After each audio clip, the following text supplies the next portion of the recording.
శ్రీ గురుభ్యో నమః. శ్రీమాత్రే నమః. మా భక్తి టీవీని ప్రోత్సహిస్తూ ఉన్నటువంటి మా ప్రేక్షకులందరికీ ధన్యవాదాలు తెలియజేస్తున్నాము. 15 ఫిబ్రవరి నుంచి 21 ఫిబ్రవరి వరకు గల కాలానికి రాశి ఫలితాలు ఎలా ఉన్నాయో తెలియచెప్పుకోబోతూ ముందుగా గ్రహస్థితులు తెలియచెప్పుకుందాం. మిథున రాశిలో వక్రించిన గురువుగారు, కేతు వచ్చేసి సింహరాశి, కుజ చంద్రులు ఇద్దరు కూడా మకర రాశి, శుక్ర రాహు రవి బుధ వీరి నలుగురి సంచారము కుంభరాశిలో ఉంటూ ఉండగా, ఇక మీన రాశిలో శనిగారి యొక్క స్థితి. వారాంతానికి వచ్చేటప్పటికి చంద్రుని యొక్క స్థితి సంచారము మేషరాశిలోకి వెళ్ళింది. ఇక మిగతా గ్రహాలన్నీ కూడా అలాగే ఉన్నాయి. గ్రహ సమ్మేళనాల యొక్క ఫలితాలు ఏమిటి అంటే, శుక్ర రాహు రవి బుధ 4 గ్రహాలు కూడా కుంభరాశిలో ఉంటూ ఉన్నాయి. ఇందులో రవి రాహు శుక్ర రాహు ఫలితాలని మనము చాలా స్పష్టంగా తెలియజెప్పుకోవాలి. అవి చాలా ముఖ్యమైనవిగా కూడా తెలియజెప్తున్నాను. వివాహేతర సంబంధాల విషయంలో అధిక జాగ్రత్తలతో కూడి ఉండాలి. అలాగే వివాహ బంధాల విషయంలో కూడా భార్యాభర్తల మధ్య పొరపచ్చాలు రాకుండా, అభిప్రాయ భేదాలు పెరగకుండా చూసుకోవాల్సి ఉంటుంది. ఏ ఇద్దరు వ్యక్తుల మధ్య ఆప్యాయత అనురాగాలు పెరిగినా వాటిని ఏదో విధంగా పాడు చేసేటటువంటి లక్షణం ఇక్కడ రాహు గారికి ఉన్నది. కాబట్టి ఈ విషయంలో కూడా అధిక జాగ్రత్తలు తీసుకోవాలి. ఇది చాలా చాలా చెప్పదగినటువంటి సూచన. అలాగే వినికిడి సమస్య ఏదన్నా ఉండేటటువంటి అవకాశం ఉంది.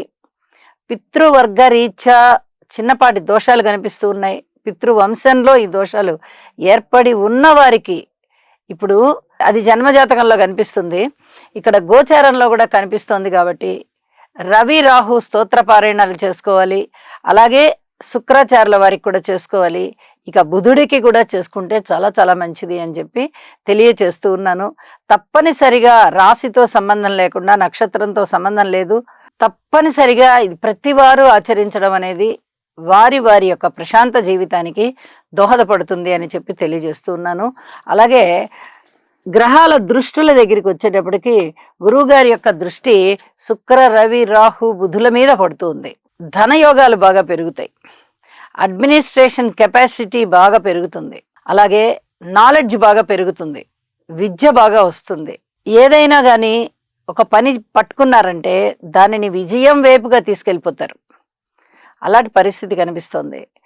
ఈ కుంభరాశిలోని 4 గ్రహాల సంచారం పైన గురువుగారి యొక్క దృష్టి శుభ ఫలితాలనే ఇస్తోంది. అయితే ఇది శుభాశుభ మిశ్రమం అన్నమాట. ఇటు శుభ ఫలితాలు ఉంటాయి గురువుగారి దయ వల్ల, ఆశీర్వచనం వల్ల, దృష్టి వల్ల. అటు అశుభ ఫలితాలు కూడా ఉంటాయి రాశిలో 4 గ్రహాల సంచారం వల్ల. కాబట్టి రెండిటినీ కూడా సమతౌల్యంగా తీసుకోవాల్సిందిగా మా ప్రేక్షకులందరికీ తెలియజేస్తూ ఉన్నాను. ఇక కుజ చంద్రుల యొక్క కలయిక ఇక్కడ జరుగుతూ ఉంది. మకర రాశిలో కుజుడు ఉచ్చలో ఉన్నారు. చంద్రుడు కుజుడితో పాటు కలిసి తన రాశిని చూసుకుంటూ ఉన్నారు. అయితే ఈ కుజ చంద్రుల కలయిక చేదు పదార్థాలకి సంబంధించి ఏవైనా వ్యాపారాలు చేసేవారికి బాగుంటుంది.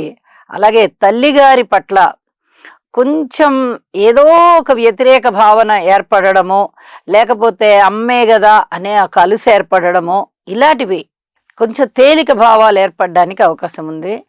కొన్ని రకాల జాగ్రత్తలు తీసుకోండి. మాతృవర్గ రీత్యా అలాంటి ఆలోచనలు అయితే అసలు ఉండకూడదు. వ్యాపార రీత్యా వ్యాపారం బాగానే ఉంటుంది, కానీ న్యాయబద్ధమైన వ్యాపార మార్గంలో వెళ్ళండి. ఇక్కడ ఎక్కడా కూడా ఆలోచనలని అతిగా తీసుకొని వెళ్ళద్దు. ఇది చాలా చెప్పదగినటువంటి సూచనగా తెలియచేస్తూ ఉన్నాను. ఇక రాశుల్లోకి వెళ్దాం. మిథున రాశి. మిథున రాశి వారికి రాశిలో ఉన్నటువంటి గురుగారి సంచారము, అలాగే 9వ స్థానంలో ఉన్నటువంటి శుక్రాచార్యుల వారి సంచారము, తృతీయంలో కేతు గారి సంచారము, 3 కూడా చాలా అద్భుతమైన ఫలితాలనే ఇస్తున్నాయి. మరి అన్ని విధాలుగా బాగుందా? 3 గ్రహాలు బాగున్నాయి అంటే సాధారణంగా శుభ ఫలితాలనే ఇస్తాయి అని చెప్పచ్చు. అన్ని విధాలుగా బాగుందా అంటే ఇక్కడ 9వ స్థానంలో శుక్ర రవి రాహు కలయికలు జరుగుతూ ఉన్నాయి. ఇది మటుకు అసలు మర్చిపోకూడదు. ఈ వారం ఇంకా కొద్ది రోజులు ఉంటుంది ఈ గ్రహస్థితి. కాబట్టి ప్రతి వాళ్ళు కూడా ఈ రవి రాహు శుక్ర స్తోత్ర పారాయణాలు తప్పనిసరిగా చేసుకోండి. ఇది చాలా చాలా చెప్పదగినటువంటి సూచన. అలాగే అన్నదమ్ముల సహాయ సహకారం ఉంటుంది, వినోద కాలక్షేపాలు ఉంటాయి, విందులు ఉంటాయి. మీకు ఎప్పుడు నుంచో ఒక మనసులో ఒక ఆలోచన ఉంటూ ఉంటుంది, ఇది ఇలా జరిగితే బాగుండు అని. అది జరిగిపోతుంది. అదేం పెద్ద జీవితాశయం కూడా కాదు, ఒక బలమైనటువంటి మనస్సంకల్పం అని చెప్పాలి. అటువంటి మనస్సంకల్పం నెరవేరిపోతుంది. జీవితాశయాన్ని కూడా ఒకదాన్ని ఏర్పాటు చేసుకోండి. నా జీవితాశయం అండి ఇది, ఒక పెద్ద కారు కొనుక్కోవడమా, లేకపోతే ఒక పెద్ద బంగ్లా కట్టుకోవడమా, లేకపోతే ఏదన్నా పద్మశ్రీ లాంటి అవార్డులు సాధించడమా, అది కూడా కాదు. ఇంకా వేరే ఏదన్నా ఉన్నత విద్యలోకి వెళ్ళడమా, డాక్టరేట్ సంపాదించుకోవడమా, ఇలాంటివి ఏవైనా సరే అవి జీవితాశయాలు అంటాం మనం వాటిని. అంటే జీవితంలో ఎప్పటికైనా ఇది సాధించాలి అని ఒక గొప్ప ఆశయం నిమిత్తం ఉంటుంది.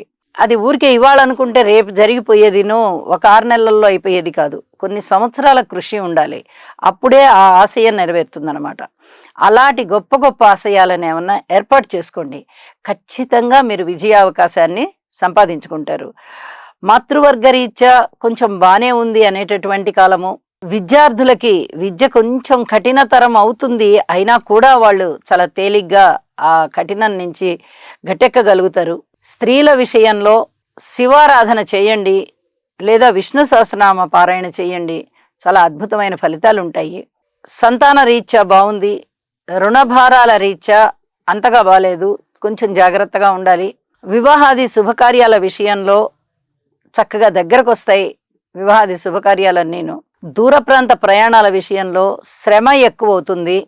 రాజకీయ నాయకులకి బాగుంది, కార్మికులు, కర్షకులు, నేత పనివారు ఇత్యాది వారందరికీ కూడా శ్రమకి తగ్గ ఫలితం వస్తుంది. పబ్లిక్ రిలేషన్స్ విషయంలో కానీ, లేదా వ్యాపార భాగస్వాముల విషయంలో కానీ బాగానే ఉంటారు. వ్యాపార లావాదేవీలన్నీ సక్రమంగా జరుగుతూ ఉంటాయి. ఉద్యోగ జీవితంలో కూడా మీకు ఉద్యోగానికి సంబంధించి ఇంకా కొంచెం అనుకూలతలు వచ్చే వరకు ఇదమిద్దంగా ఉండండి. కష్టమైతే బాగా కనిపిస్తూ ఉంటుంది. ఇది చాలా చెప్పదగినటువంటి సూచనగా తెలియజేస్తూ ఉన్నాను. అలాగే వారాంతంలోకి వెళ్ళేటప్పటికీ చంద్రుని యొక్క సంచారము లాభస్థానంలోకి వచ్చి ఉన్న కారణం చేత వ్యాపారాలు బాగా వృద్ధి అవుతాయి. మీ మాట తీరు చాలా బాగా ఆకర్షించబడి ప్రతి వారిని మీకు ఎన్నో రకాలుగా ఆఫర్స్ ఇవ్వడానికి ప్రయత్నం చేస్తారు. ఏది మంచి ఏది చెడు అనేది చూసుకుని దానిలో ముందరికి వెళ్ళాలా వద్దా అనేది ఆలోచించుకోండి. 99% అన్నీ బాగుండేటటువంటి విషయాలే ఉంటాయి, 1% మన జాగ్రత్త మనం ఉండాలి అని చెప్పి తెలియజేస్తూ ఉన్నాను. వివాహాది శుభకార్యాలు కుదురుతాయి. ప్రతి విషయంలోనూ కొంచెం ఆలోచన అనేది కూడా తప్పనిసరిగా ఉండాలి అని మరొకసారి తెలియజేస్తూ, విష్ణు సహస్రనామ పారాయణ చెయ్యండి, శివారాధన చెయ్యండి. ఈ రెండిటి వల్ల మీకు విపరీతమైనటువంటి మనశ్శాంతి వస్తుంది, ఆర్థికాభివృద్ధి వస్తుంది, మనస్సు సంయమన శక్తిని ఎక్కువగా పొందుతుంది.